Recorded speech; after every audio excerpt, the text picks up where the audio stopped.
ಹೇಗಿದ್ದೀರಾ? ಭೂಕಂಪ ಅಂದ ಕೂಡಲೇ ನನಗೆಲ್ಲ ನೆನಪು ಬರೋದು ಹೊಸ ವರ್ಷದ ಆರಂಭದಲ್ಲಿ ನಡೆದ ಜಪಾನ್ನ ಒಂದು ಘಟನೆ. ಅಷ್ಟಕ್ಕೂ ಈ ಭೂಕಂಪ ಹೇಗೆ ಸಂಭವಿಸುತ್ತದೆ, ಇದಕ್ಕೆ ಕಾರಣವೇನು ಅನ್ನೋ ವಿಚಾರ ನಿಮಗೆ ಗೊತ್ತಾ?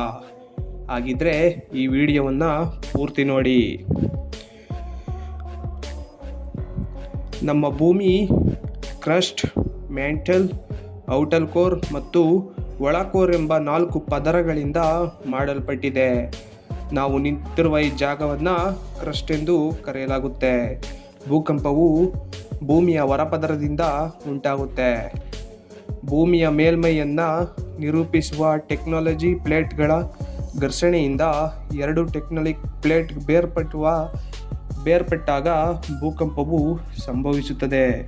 ಇವು ಬೇರ್ಪಟ್ಟಾಗ ಅದರ ಚಲನೆಯಿಂದ ಶಕ್ತಿ ಉಂಟಾಗಿ ಭೂಮಿಯ ಅಲುಗಾಟವನ್ನು ಉಂಟುಮಾಡುತ್ತದೆ ಹಾಗೂ ಕೆಲವೊಮ್ಮೆ